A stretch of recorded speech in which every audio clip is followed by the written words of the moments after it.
Paris set the fashion stage in the early 1800s by designing for women of the privileged class. At that time, there was no fashion industry in the United States.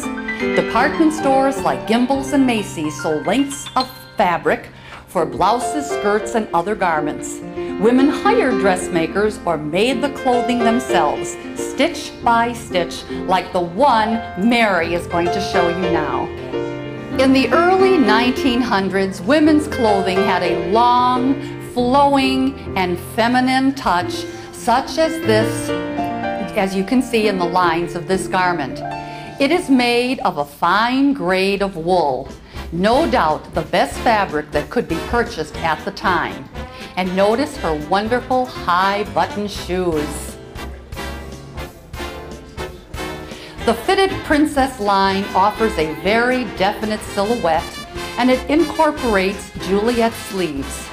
Many long dresses and skirts like this one used horsehair on the bottom side of the hem to protect it from dirt and wear of dragging on the ground. Her ensemble is topped off with a straw hat trimmed with many plumes. Thank you, Mary. And here comes our lovely Joan. In 1915, you might have seen a young lady playing tennis in this charming sailor suit. It is made of linen, and its styling includes an interesting yoke, which is also carried through to the hip line on the skirt. Although there are buttons on the front of the skirt, it also incorporates laces at the back, complemented by an inset pleat. Stitched bias tape creates the detail on the collar and cuffs for that sailor look. It truly is a classic of that era. And I'm sure you've all noticed her wonderful high lace top shoes. Now you're saying, how in the world did a woman actually play tennis in a linen suit and high button shoes? Well, back in 1915, a gentleman was really a gentleman.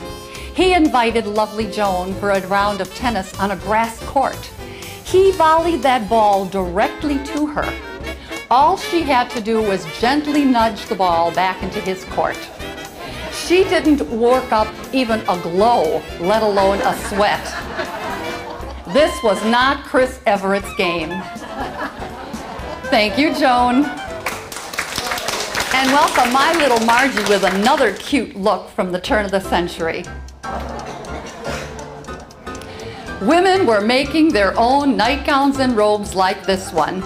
It is made of 100% cotton. Not exactly what you would see today at Victoria's Secrets.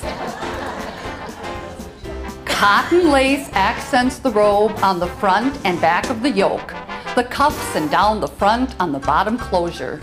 This detail is also seen on the top of the nightgown. The empress waist is created with hem stitching, which had to be done by the local seamstress. And of course, everyone wore a nightcap.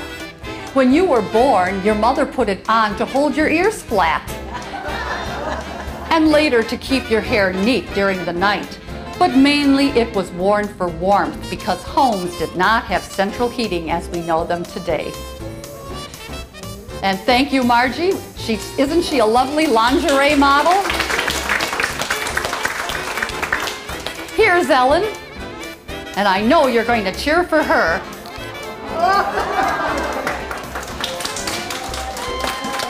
In 1919, America amended the Constitution, giving women the right to vote. This victory required years of tireless effort from women suffragettes. Ellen shows us what those determined ladies might have worn. She is dressed in a beautifully tailored taupe suit.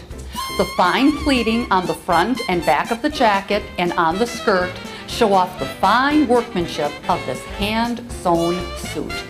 The little hat, which was purchased in Milwaukee, is the perfect touch. Her green sash identifies her as a suffragette. She too is wearing her high-top shoes. Looks like she walked many a protest mile in those gravel smashers.